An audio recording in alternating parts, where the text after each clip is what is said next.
Oi? Muita coisa parecia estranha com o indiciamento dessas 37 pessoas pela Polícia Federal no dia desta quinta-feira. Mas aí entrou em ação o Procurador-Geral da República, Paulo Gonet. Tudo mudou. Muita coisa nova.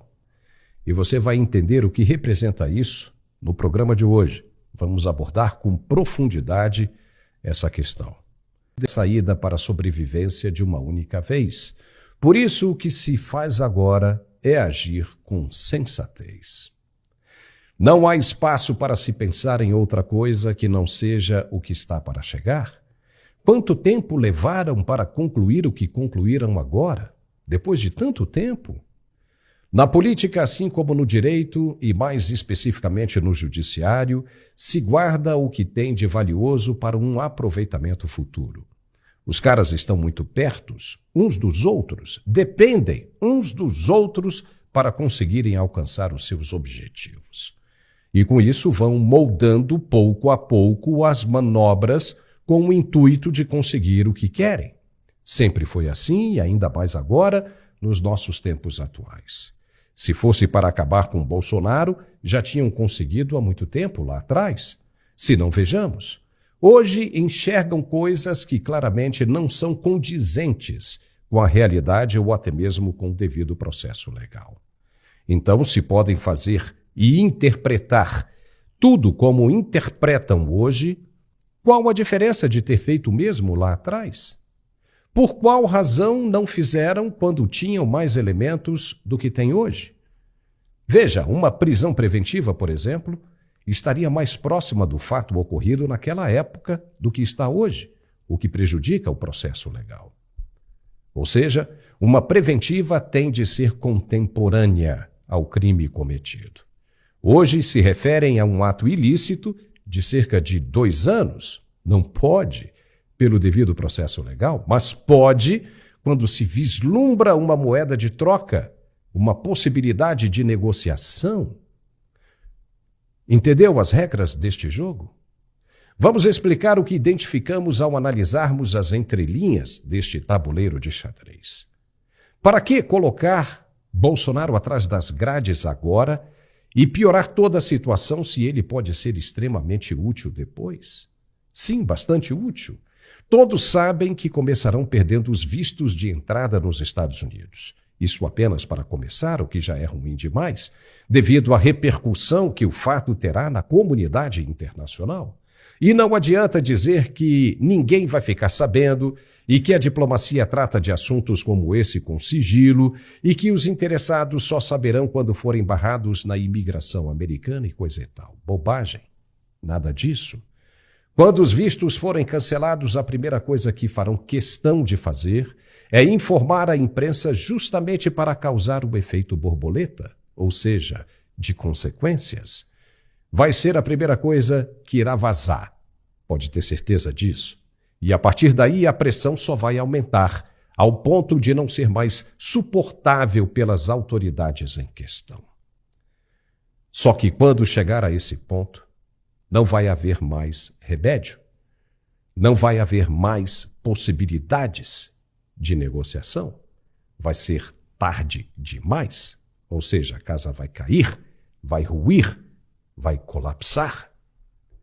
Então, o que pode ser feito agora para que esse dia nunca chegue é negociar. Ir no ponto-chave, nevrálgico, e negociar. O momento está fácil? Não, não está. Ainda há muito sentimento de revolta daqueles que estão vivenciando a ressaca da vitória de Trump. O caminho seria criar algo com poder de atenção ainda maior. E o que poderia ser isso? A possibilidade de prisão de Bolsonaro e seus aliados queridos. Mas primeiro, o anúncio de que o gato subiu no telhado, para então provocar a outra parte a sentar à mesa e conversar. Se não, me diga por que, com tanta vontade assim de acabar com a raça de Bolsonaro, os caras não concluem logo o que começaram. Por que esperar mais tempo? Para que a notícia assente na cabeça do cidadão comum? para que ele se acostume com a ideia de ver Bolsonaro preso? Nada disso. Essa gente não está nem aí para que o povo pensa. Zero de preocupação. O que eles estão interessados mesmo é na própria sorte, pois sabem que o que vem por aí é muito grande e será impossível de suportar. E não se trata de fake news ou de ilusão criada por algum roteirista de minissérie. Não, é realidade nua e crua como a que eu e você estamos vivendo. Pode ter certeza disso. Não há outra saída para o que está chegando. E por isso a tentativa de negociar. O Planalto já foi avisado pelo Itamaraty de tempos difíceis se aproximando. Você viu isso logo depois da confirmação da eleição de Trump. Então, não é brincadeira, é real. E como todo mundo que tem válvula de escape tem medo, não será diferente para os atores envolvidos neste enredo. Por isso, a pressa em criar situações que funcionem como moeda de troca. Ou a famosa carta de manga. Se não vejamos, o Procurador-Geral da República, Paulo Gonet, é quem deve, por direito, apresentar a denúncia contra os suspeitos. Ele pode fazer isso ou simplesmente pedir mais tempo para a aquisição de mais informações. E Gonet disse que não vai decidir sobre o caso este ano, papai. Não vai. Que vai ficar só para o fim de janeiro ou início de fevereiro de 2025. Quem sabe até para depois do carnaval. Você está entendendo a jogada? Disse que vai esperar pelo recesso do judiciário. Se fosse mesmo do interesse dessa turma, a denúncia seria feita já. E Bolsonaro e amigos ficariam na cadeia até o fim do recesso dos ministros, para que eles, só depois disso, pudessem votar sobre a questão em plenário. Entendeu? Dariam uma espécie de corretivo no ex-presidente, fazendo-o ralar um pouco, sofrer um pouco por todo o esforço que tiveram para chegar até aqui. Mas não. Vão deixar para depois do recesso. E por quê? Porque em janeiro eles podem ter uma ideia mais clara de como vai ficar a situação depois da posse do novo presidente dos Estados Unidos. Seria como um sinalizador de tropas em missão de reconhecimento. Solta a luz para ver o que tem no terreno. Em outras palavras, a situação seria mais ou menos essa. Temos você na mão, Bolsonaro. Se você partir para cima com o Trump, nós colocamos você na cadeia. Tipo isso. E desta maneira forçariam Bolsonaro a negociar. Já perceberam que o ex-presidente mudou muito com relação à palavra negociação? Ele negociou com o PL o apoio a vários políticos para as eleições municipais que não entrariam na casa dele algum tempo atrás. Você não nos prejudica, que nós não te prejudicamos. Simples assim. Mas você pode dizer, Bolsonaro e os aliados dele não vão querer esse tipo de jogo sujo. E é verdade. Podem não querer mesmo, no dia de hoje. Mas o que seria melhor para todas as partes? Romper tudo e partir para o pau? Colocando depois todo mundo na cadeia? Com certeza é o que muita gente quer, mas não é assim que tudo funciona. Por isso existe a arte da política. Veja que nos Estados Unidos há uma expressão muito interessante. Ninguém é amigo e nem inimigo para sempre. E é verdade. Aquele que se mostra hoje como uma ameaça, amanhã pode ser um importante aliado. Aquela força que hoje está de um lado, amanhã pode estar do lado contrário. Obviamente, se Bolsonaro e turma dizem não, e vamos chegar até o final desse túnel para ver o que tem lá, ele poderá ser preso, é verdade. Mas aí também poderá ser solto, ainda em 2025, por pressões internacionais. E saindo da cadeia, estará mais forte do que nunca. E pior, com a faca na boca em busca de vingança. Não seria um bom negócio. Ainda assim, as partes hoje interessadas em um acordo podem trabalhar o medo no adversário, deixando ele sentir o receio de um atentado dentro do complexo prisional, no pequeno espaço de tempo que estiver detido. Isso pode mexer com a cabeça de muita gente. Do ponto de vista desta análise, o perseguido ou a vítima poderia pensar que um caminho menor, talvez, fosse mesmo bem mais tranquilo de se percorrer, e assim aceitar a proposta de negociação. Mas, mesmo se isso não sensibilizar, tem a questão dos amigos, tipo, você não se importa com você, mas e com os seus amigos? Tem muita gente boa aí que vai sofrer por sua causa, hein? Aí pode sensibilizar, pode funcionar. Talvez isso explique o encontro no Palácio da Alvorada, fora da agenda do presidente, entre o chefe do Executivo, o procurador da República e 3 ministros do STF, incluindo o relator do processo. O encontro aconteceu logo depois do lobo solitário agir na Praça dos Três Poderes. O que eles foram discutir no Alvorada e não no Planalto? É o que muita gente está tentando saber. Uma dos interessados é a senadora Damares Alves, do Republicanos pelo Distrito Federal. A senadora levantou uma questão bem interessante. Ela quer saber se o encontro foi para tratar dos indiciamentos, já que o diretor da Polícia Federal também se encontrava entre os presentes. Será que foi? Se a resposta é sim, então pode ficar caracterizado um alinhamento entre as autoridades e até uma influência do chefe do Executivo para que culminasse no que culminou, nos indiciamentos. Uou!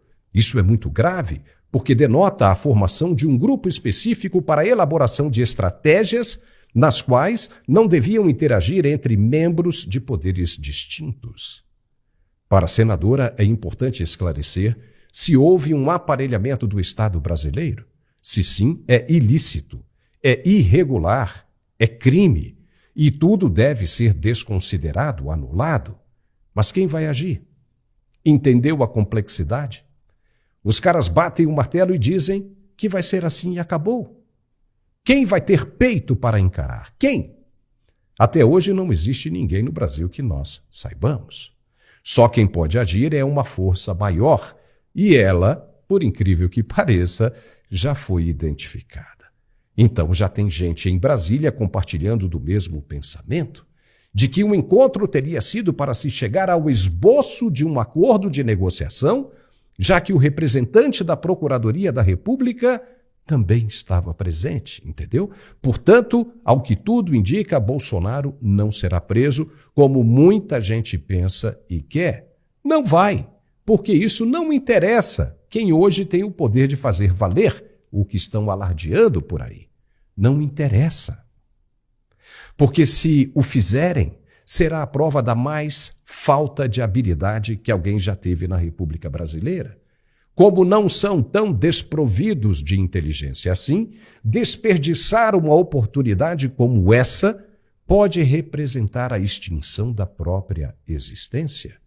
Mas isso é uma análise, e apenas uma análise, curiosa e bem interessante do que está acontecendo neste momento no país. Olhar nas entrelinhas sempre ajuda a enxergar um pouco mais longe. Pense nisso. Daqui a pouco nós vamos conversar com o Coronel Gerson Gomes sobre esse episódio do envolvimento de militares. Muito bem, já estamos de volta com o nosso programa de análises aqui no Mundial Telenotícias. E agora há pouco a gente estava analisando a situação dos indiciamentos dos 37 acusados de atos ilícitos e a posição do Procurador-Geral da República, Paulo Gonet, de analisar o assunto apenas no ano que vem. Veja que nem terminamos ainda o mês de novembro e já estão jogando a questão bem lá para frente. Será ruim para o país se resolverem levar essa questão adiante da prisão dos indiciados. Será ruim em todos os sentidos. Mas tem gente desavisada, que não presta atenção nos sinais da vida e já sai por aí falando besteiras e agindo precipitadamente. Gente que pensa que com os indiciamentos tudo estará a favor do que pensam e querem que seja feito, exatamente como pensavam quando o atual governo assumiu o poder. Tipo, agora estamos no poder e podemos tudo, podemos mandar no que quisermos. Não é bem assim.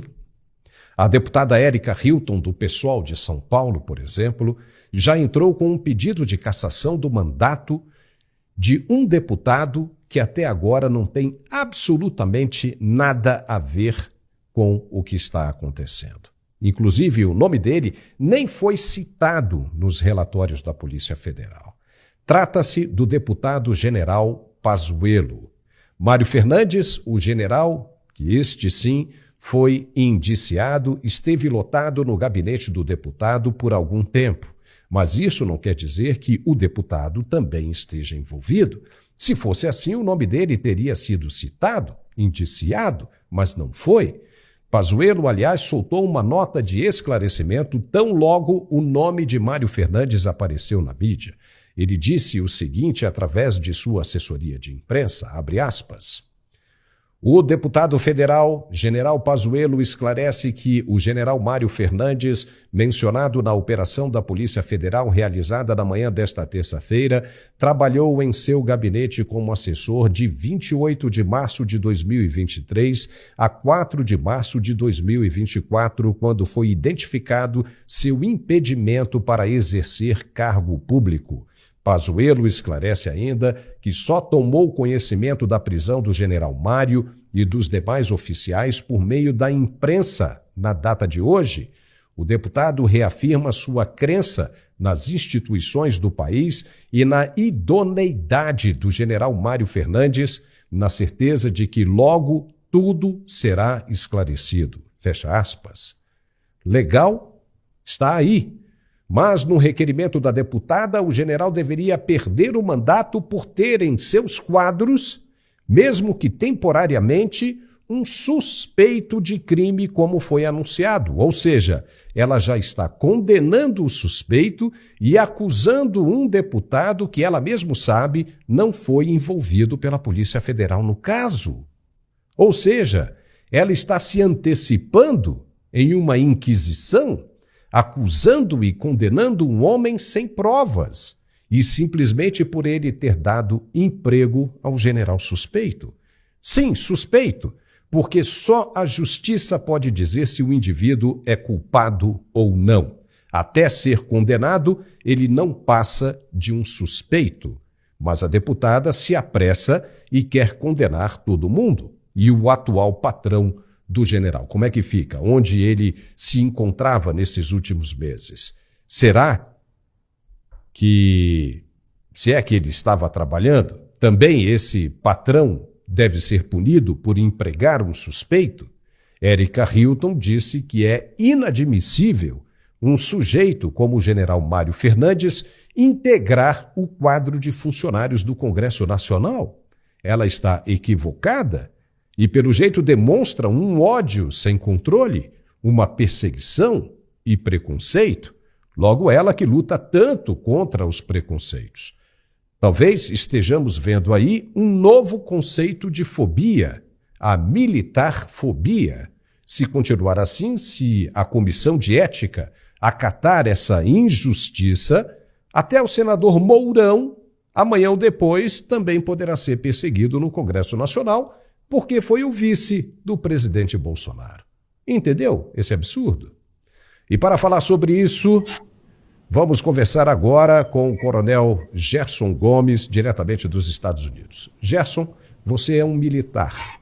Como está vendo essa iniciativa da deputada em querer caçar o general Pazuello? Seja bem-vindo, Gerson. Obrigado. Uma vez mais com você, com a nossa audiência seleta. E já que você cita a questão do general Pazuello, lembro de uma entrevista recente que ele deu aqui no Mundial Telenotícias, que foi excelente. Eu já te parabenizo de antemão, porque foi uma das entrevistas de maior qualidade que eu vi justamente na análise da conjuntura, inclusive internacional. É alguém muito preparado.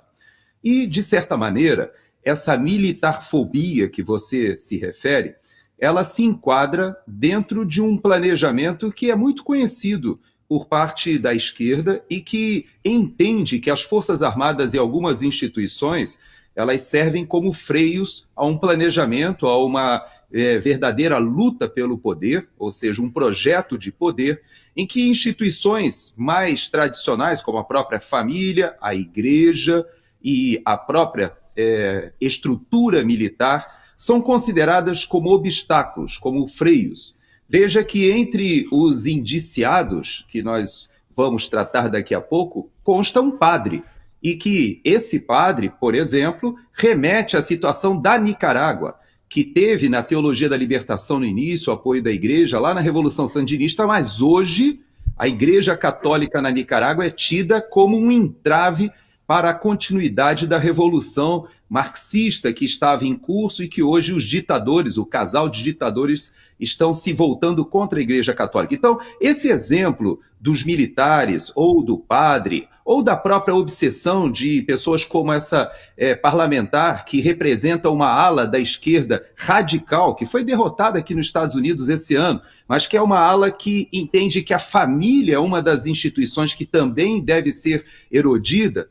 É compreensível, viu, Paulo? Muito compreensível até essa obsessão pelos militares. Eu só queria terminar esse raciocínio te dizendo o seguinte: quem acompanha as nossas conversas aqui no Mundial Telenotícias já me viu falar que, ao contrário da venezualização, se a gente pode usar esse termo, né, das nossas Forças Armadas, muita gente temia que as nossas Forças Armadas migrassem para a experiência venezuelana.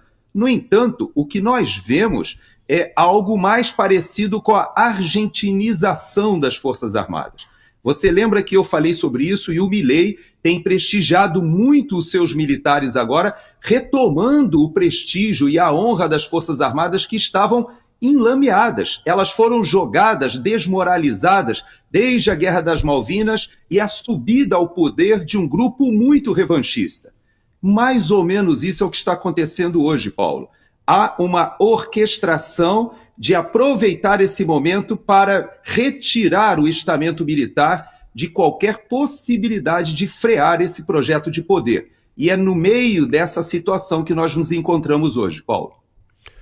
Olha, e tem uma coisinha que nós falamos ontem, Gerson, que é o que, pelo que estamos vendo, a justiça militar não serve mais para nada. Me desculpe, você é um militar, mas pelo que estamos vendo, só serve para dar despesas para a União, já que está provado agora que a justiça comum pode resolver a questão dos militares, todos os problemas dos militares. Então, sendo assim, qual é a razão para se manter o STM, o Superior Tribunal Militar? Qual é a sua opinião sobre isso? Você toca num dos pontos cruciais de toda essa crise que nós estamos vivendo. E eu vou remeter ao início do problema, quando a gente começa ali numa primeira atitude muito estranha, quando o ministro Lewandowski era o presidente do processo de impeachment da presidente Dilma Rousseff, e ele rasga a Constituição e faz uma exceção, separando a perda dos direitos políticos do mandato. Ali ele tomou uma primeira decisão e de lá para cá nós fomos observando uma série de excepcionalidades que foram se acumulando e ao ponto de nós chegarmos a esse, vamos dizer, essa página da história que você lembra agora, em que a justiça militar simplesmente é tornada como dispensável. Vamos lembrar que no 8 de janeiro, Paulo, nós tínhamos dentro do Palácio do Planalto um oficial general de 3 estrelas da ativa. Eu não estou me referindo ao G. Dias.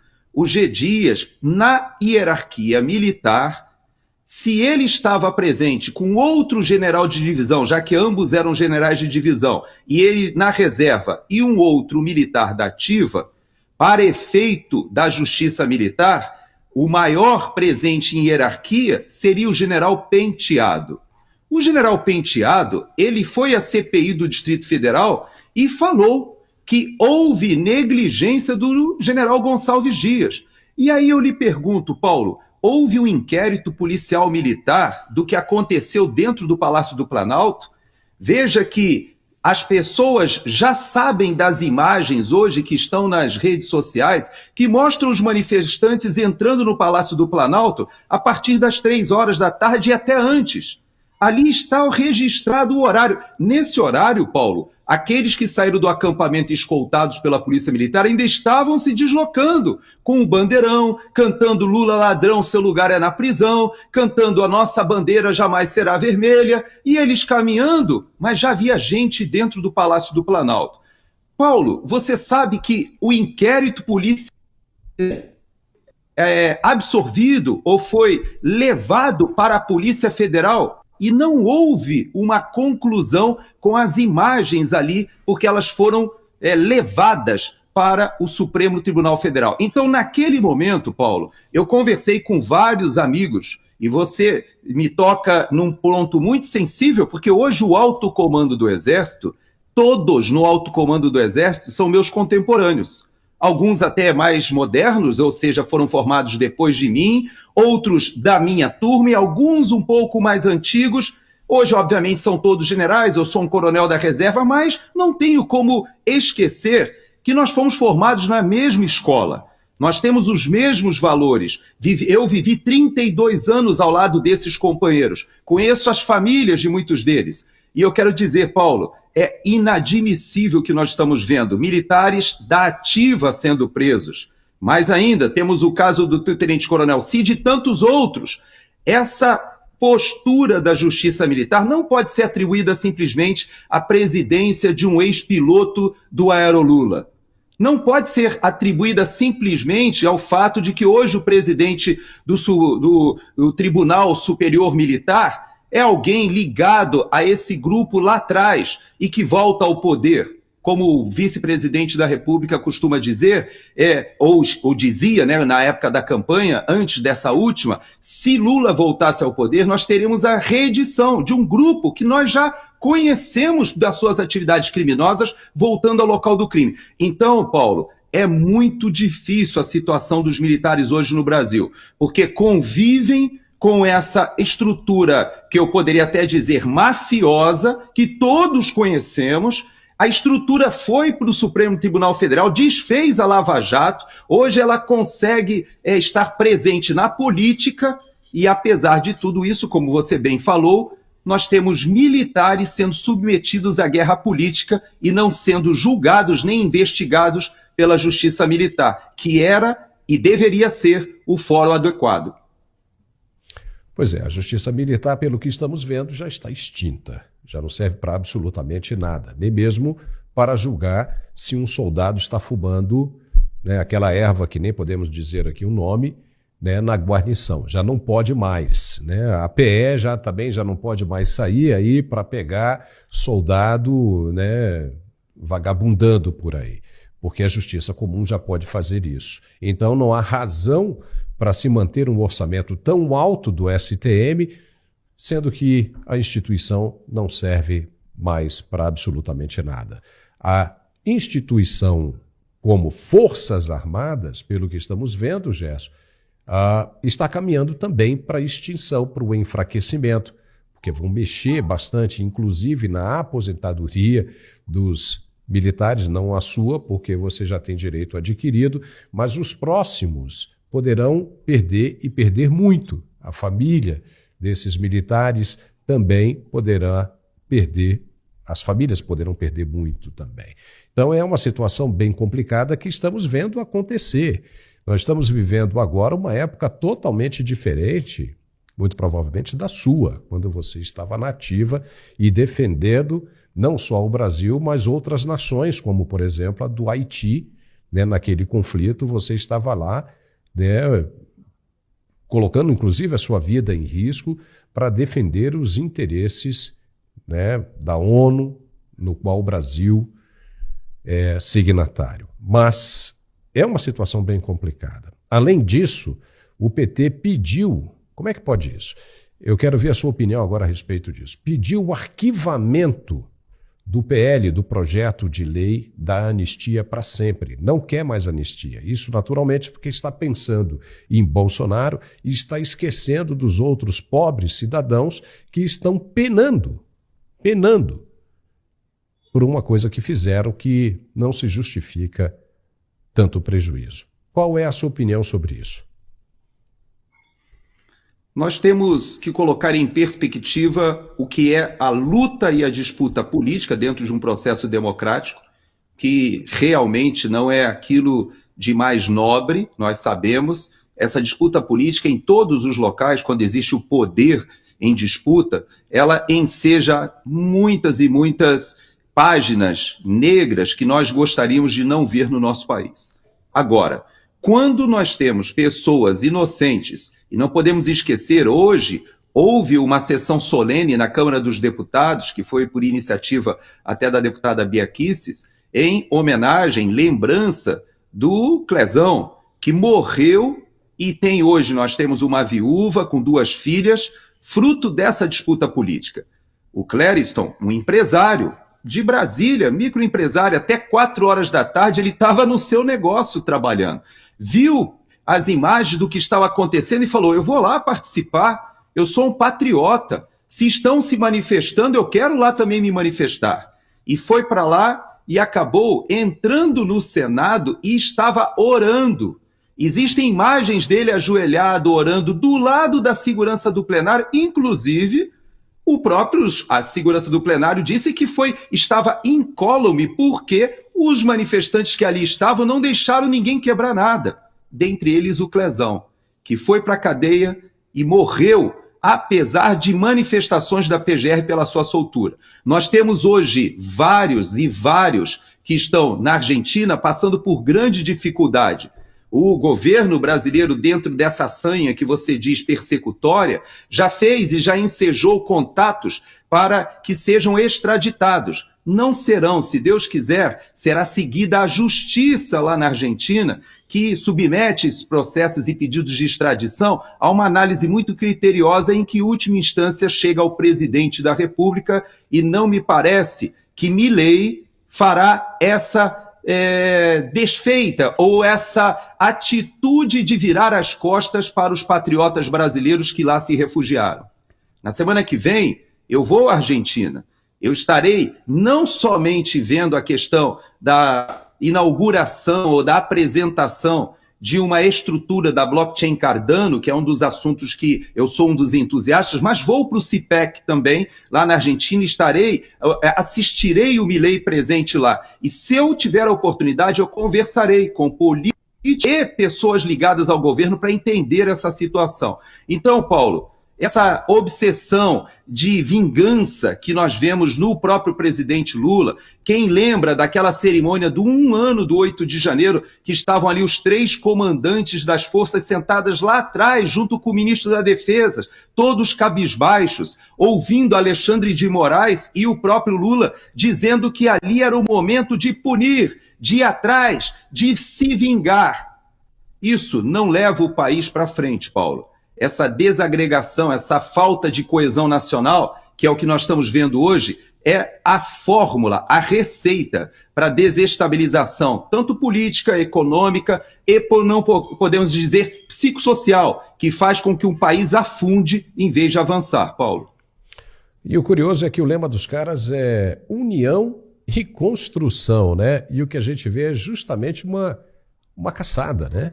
Para não dizer perseguição, né, justamente uma desunião. Agora, Gerson, eu queria tocar em 2 assuntos aqui, rapidinho, que tem deixado muita gente curiosa, muita gente pensando, essa história dos kids pretos. Cara, se os caras são, você é militar, você vai me dizer, eles são realmente uma força especial, e uma força, sendo uma força especial, os caras não recebem tratamentos diferenciados, tipo daqueles que a gente vê em documentários, cinema.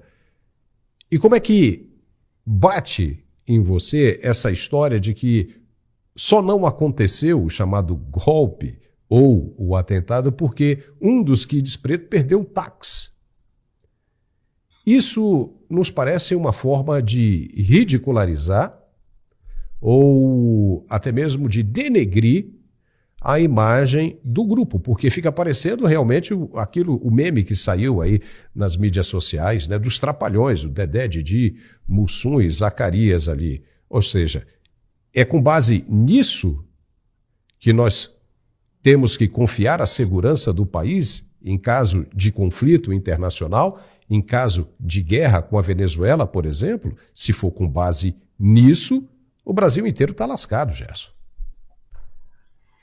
Pois é, Paulo, essa campanha de, podemos dizer até de desmoralização das Forças Armadas, chegou ao que existe de mais operacional e que nenhuma Força Armada no mundo abre mão de prestigiar, que são os seus comandos, os seus forças especiais. Todo o exército no mundo opera dentro de regras e dentro de uma doutrina convencional. A gente está vendo isso na Rússia, a gente está vendo isso, o exército de Israel, tanto na faixa de Gaza quanto no Líbano. Essa é a estrutura militar de guerra convencional. Porém, todos os exércitos têm forças especiais para missões que somente homens muito bem preparados e treinados, e os brasileiros estão entre os melhores do mundo, e eu posso te afiançar porque eu trabalhei com eles no Haiti.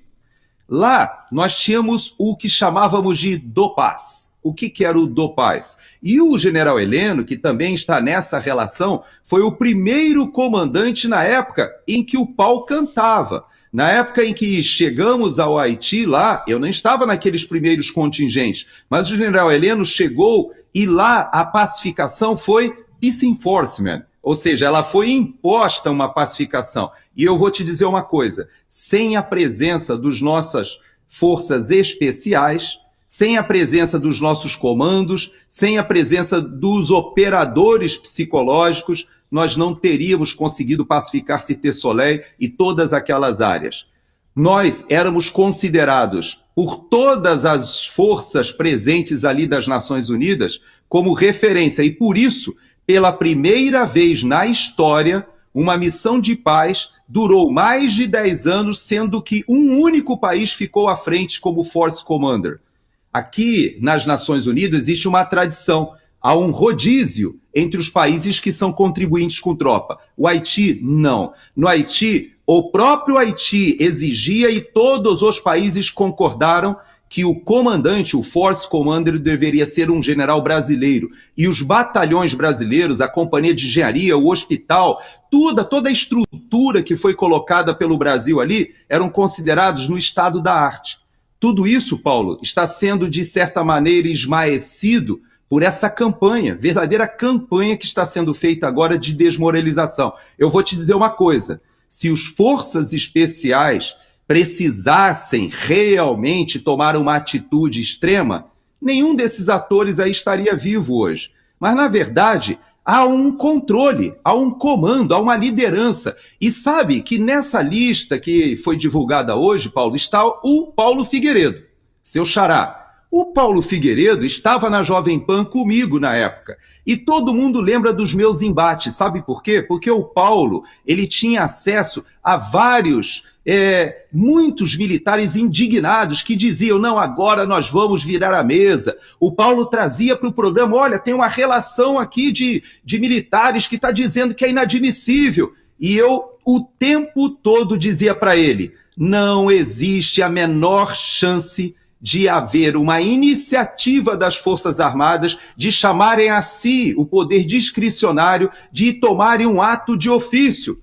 Nós temos um chefe de Estado, o presidente da República, ele é o responsável ou de apresentar a impugnação ou até mesmo de solicitar o Conselho da República para decretar o estado de defesa autorizado e referendado pelo Congresso Nacional. Se isso acontecer, as Forças Armadas darão sustentação. Se isso acontecer, o ministro Alexandre de Moraes, com certeza, seria arrolado, porque o ministro ele estava à frente do processo que estaria sendo impugnado a pedido do presidente da República. E quem assumiria a presidência no dia 1º de janeiro, Paulo? O presidente da Câmara dos Deputados.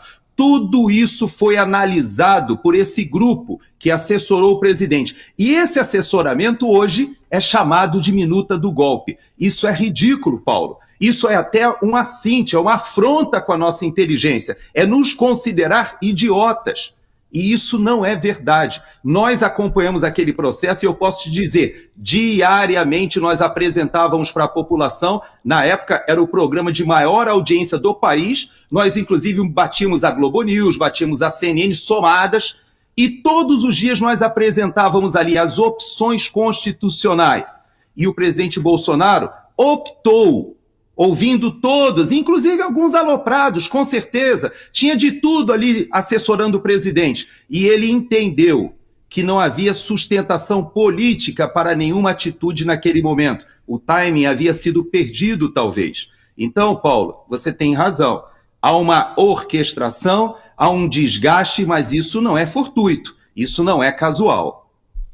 Tá, Gerson, e com base nisso, agora já consigo entender por que o Paulo Figueiredo foi arrolado nesse processo, por que ele foi indiciado. Você agora acabou de explicar. Tudo bem. Agora, como é que você vê essa história que começou a surgir hoje do golpe, Gerson? Ou seja, o pessoal já tirou o presidente Bolsonaro, está tirando o presidente Bolsonaro dessa história e está atribuindo isso especificamente a alguns militares. Como é que você vê isso? Pois é, Paulo, você na introdução do programa, você estabeleceu uma linha de raciocínio muito inteligente. Inclusive, nós temos o costume de falar das questões internacionais e, de certa maneira, nós podemos até estabelecer um paralelo com o que está acontecendo na guerra da Ucrânia, com as ações da Rússia e da própria Ucrânia, porque todos sabem que Donald Trump vem aí. E, exatamente porque o quadro vai ser alterado, cada uma das partes faz a sua demonstração de poder para ter melhor condição de negociação no teatro de operações lá do leste europeu. A mesma coisa, Paulo, acontece no campo da política no Brasil. Veja que agora nós temos uma situação em que, como você bem disse, se empurra para o próximo ano toda essa operação que mais parece uma cortina de fumaça na situação de deterioração econômica gigantesca, a crise econômica que ela acaba, de certa maneira, mostrando para a população que é aquela eleição de 2022 nos legou essa desestrutura, porque o país estava caminhando bem, com a sua inflação abaixo do que a dos Estados Unidos, cresceu um PIB do mesmo nível que a China no pós-pandemia, a tal da recuperação em V que o Paulo Guedes dizia, ela estava acontecendo e tudo isso se perdeu, Paulo. A população hoje percebe que trazer de volta esse grupo, ou seja, a descondenação, a possibilidade mesmo e toda a artimanha que foi feita, ela deixou a população indignada à época e hoje deixa a população frustrada. Mas eu queria avançar, Paulo, olhar um pouquinho para frente. Porque, olhando para trás, a gente sabe que esse tema da eleição, ele não caiu bem, ele não foi resolvido. A gente olha para cá, para os Estados Unidos, e muita gente diz assim, mas o presidente Trump venceu. Por que ele está tão com uma obsessão de melhorar o processo eleitoral se ele venceu? Você sabe por quê, Paulo? Porque em 2020, assim como em 2018, o presidente Trump aqui falava que o processo eleitoral tinha tudo para dar errado por causa do voto pelo correio indiscriminado por causa da pandemia. No Brasil, Bolsonaro falava sobre a questão da importância do voto, da contagem pública dos votos, do voto impresso. Por que ele falava isso? Ele falava porque ele tinha sido deputado e por 3 vezes o Congresso já havia pacificado essa situação e o Supremo Tribunal Federal impedia esse aperfeiçoamento do processo que poderia ter nos levado a uma situação de paz hoje em dia, em que um grupo é derrotado, o outro sai vencedor e vamos para a próxima eleição. Mas nós não estamos assim hoje e não estaremos em 2026 se essa situação não mudar. Você lembre uma coisa, Paulo. Esse problema que foi originado, que faz o presidente Bolsonaro estar hoje inelegível, ele se refere a uma reunião com embaixadores que ele fez, no qual ele apresentou um inquérito que mostrou, e esse inquérito, ele foi colocado em sigilo depois, mas ele mostrou vulnerabilidades. Havia um hacker que tinha entrado no TSE, você lembra que talvez a mesma empresa Talvez o mesmo grupo, aquele que sumiu com as imagens do Ministério da Justiça, talvez tenha sido o mesmo grupo que apagou os logs. Você lembra que os logs sumiram e a gente não pôde descobrir o que aconteceu naquele inquérito? Por que aqueles hackers ficaram meses e conseguiram as senhas de ministros? Tudo isso que o presidente Bolsonaro apresentou e dizendo, nós precisamos aperfeiçoar esse processo. Aqui, o presidente Trump está falando a mesma coisa. Ele venceu e está falando a mesma coisa, como o Bolsonaro, em 2018, venceu e falou a mesma coisa. Você sabe por quê, Paulo? Porque existe a possibilidade de precisa ser aperfeiçoada. O erro existe. Aqui nos Estados Unidos, você sabe que em nenhum, olha o que eu vou falar, em nenhum estado onde houve conferência da ID, ou seja, para saber se a pessoa que estava votando era aquela pessoa, se ela tinha registro e poderia votar, em nenhum estado a Kamala Harris venceu. Ela só venceu nos estados, aí eu já estou com ilação, porque na verdade teve 2 ou 3 estados que ela venceu que também fazia o controle, mas ela não venceu em nenhum que fazia o controle, ou seja, quase todos os estados onde ela venceu, havia essa dúvida. E sabe o que o presidente Trump está fazendo? Ele está fazendo um grande investimento num sistema de votação à base de registro em blockchain. Ou seja, os Estados Unidos querem avançar na tecnologia. E o Brasil continua com a primeira geração das caixinhas, como você fala, né, para poder a gente não ter problema com o algoritmo, né, nas caixinhas mágicas do Brasil. Então, Paulo, nós precisamos resolver esse problema. Por quê? Lá atrás, em 2014, com o Aécio, nós já tínhamos esse problema. Foi apresentado, o país estava perplexo com a vitória de Dilma Rousseff lá atrás. Depois, em 2018, trouxe-se o problema de novo. O Congresso legislou e o Supremo foi adentro do Congresso interferir no processo. E agora nós só temos 1 ano, Paulo. Para as próximas eleições, todo e qualquer aperfeiçoamento tem que ser feito até outubro do ano que vem. Nós não podemos caminhar ainda desse jeito. As preocupações, seja do presidente Trump aqui, seja do presidente Bolsonaro no Brasil, são legítimas, patrióticas e querem o melhor para cada um dos seus países. Por que não quereríamos nós transparência? Até a Venezuela tem os seus votos guardados fisicamente, por amostragem faz a contagem pública dos votos, e por causa disso, todos os países hoje praticamente já reconhece Edmundo Gonzalez como vencedor. Por quê? Porque Maduro não apresentou as provas. E o pior, a oposição apresentou os registros. Então, Paulo, é tão difícil assim entender, e eu deixo essa sugestão para a nossa ministra Carmen Lúcia. Eu tive a honra, posso dizer, de ir almoçar com a ministra Carmen Lúcia lá no Haiti. Já que você citou o Haiti, ela almoçou conosco na mesa do comando. Me pareceu uma mulher inteligente, esclarecida, então faço esse pedido a ela. Não deixe que o processo caminhe sem que a gente pacifique, para que não aconteça de novo essa insatisfação que a gente viu na virada de 2022 para 2023. Gerson, é o seguinte, tudo que nós queremos é justamente isso que você falou, a pacificação. E nós estamos vivendo essa turbulência toda porque lá atrás permaneceu uma dúvida. Uma dúvida que poderia ser facilmente esclarecida e se acabaria com tudo isso que está aí. Ou você acha que a turma iria para frente dos quartéis generais pedir o que pediu? Porque se você apresenta a prova incontestável, acabou. Isso é democracia. O cara vai para casa e fala, olha, eu tenho que aceitar porque o meu irmão ali quer outra coisa, diferente da minha, como isso aconteceu em vários outros anos passados. Isso faz parte da democracia. Então, uma outra coisa que precisa ser observada é que estamos falando de tecnologia. Não se pode trabalhar com uma tecnologia de 2018, de 2019, entendeu? De 2013. Você já não pode trabalhar com uma tecnologia de 2024, você já tem que pensar já numa tecnologia de 2025. Os carros, em agosto de 2024, já são lançados, as montadoras já lançam modelos de 2025, ainda em 2024. Tecnologia é isso. Então, em se tratando de um tema tão sensível, tão preocupante como esse, é necessário que haja um acompanhamento da evolução tecnológica. Você não pode ficar para trás, porque senão dá nisso aí. Né? Ninguém consegue viver, ninguém consegue ir para frente, porque fica nessa bagunça.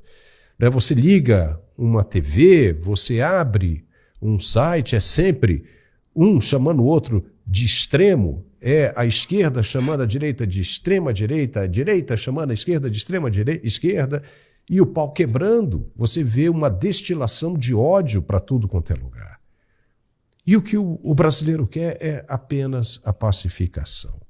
Então, seria muito prudente, seria econômico, né, em função disso, né, do avanço da tecnologia, você traz a economia. Né, se pensar no aprimoramento disso. Quem sabe até observar o que está sendo desenvolvido nos Estados Unidos pelo presidente Donald Trump, se o que ele apresentar for realmente positivo, né, por que não tocar isso? Ele vai estar na nossa frente. Nossa eleição em 2026, a dele já aconteceu, ele já assume agora em janeiro. Então, acho que vale a pena prestar atenção nisso, porque senão essa briga, esse mal-estar não vai terminar nunca. Nunca. E nós só queremos a paz, apenas isso. Gerson, é muito bom bater um papo com você, brilhante. Chegamos ao final do nosso tempo, né? A gente teria outras coisas aqui para falar, por exemplo, Vladimir Putin, Benjamin Netanyahu, mas acho que nós vamos deixar isso para a próxima oportunidade, porque realmente já esgotamos aqui com relação ao tempo e o assunto estava muito bom. O programa de hoje muito esclarecedor, vai nos fazer pensar bastante sobre tudo isso que está acontecendo e esperamos que as autoridades brasileiras possam ter o pé no chão, possam fazer uso da inteligência e não complicar ainda mais toda essa situação. Gerson Gomes, obrigado, viu, cara? Até a próxima. Eu que agradeço e eu deixo no final uma mensagem. Se o presidente Bolsonaro estiver nos ouvindo, não é raro, ele nos ouvia sempre ali na Jovem Pan e eu já soube que ele te acompanha também, viu, Paulo?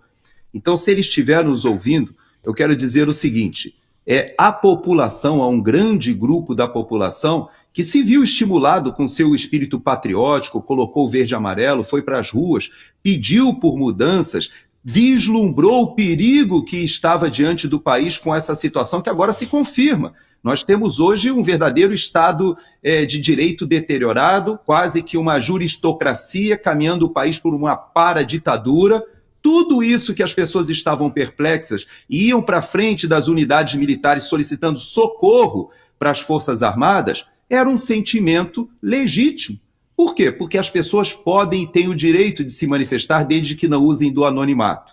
Então, agora é o momento dessa nova virada. Já tivemos a eleição municipal, teremos a eleição de 2026 com 2 senadores que podem, pela via institucional, o remédio constitucional, e ele tem feito essa campanha. Brasil todo sabe dessa campanha. Então, se eu pudesse dizer ao presidente Bolsonaro algo, eu diria o seguinte, não se desespere. O que eles querem é isso. Eles estão, na verdade, esse grupo está se enforcando, Paulo. Esse grupo, os passos que eles estão dando, cada vez retira legitimidade. Porque um juiz que cita o seu próprio nome nos autos e nas ordens de prisão de um documento, 44 vezes ele falando na terceira pessoa se referindo a si, ele obviamente já está dizendo que não há legitimidade nenhuma na sua ação como juiz, já que ele é a vítima. Então veja, Paulo, não é momento de desespero. Ao presidente Bolsonaro eu quero reiterar a minha torcida para que ele continue conduzindo a direita no Brasil, o pensamento conservador, pela via institucional, dentro das 4 linhas, como ele falou, obstinadamente ao término lá do seu mandato. Ele ficou triste, ficou perplexo, ficou em silêncio, é verdade, mas ao final ele se manteve coerente com os 4 anos em que ele foi insistentemente provocado para sair das 4 linhas e nunca o fez. Tomara que a gente consiga sair dessa, viu, Paulo? Da maneira que Deus nos mostrará, que é a maneira institucional segundo a lei. Obrigado, viu, Gerson? E quem sabe aí no Natal agora, né, a gente não tem aí, né, um belo de um presente, tudo caindo no seu devido lugar, que haja um acordo, uma negociação, que as pessoas que foram obrigadas a sair do país que sejam anistiadas, que fique todo mundo onde está, todo mundo volte à sua função original, que seria, né, o cuidado da Constituição, o zelo pela Constituição, enfim, tudo volte à paz e que tudo siga no seu curso normal, que deve ser. Obrigado, Gerson. Bom fim de semana e até segunda-feira. Tchau.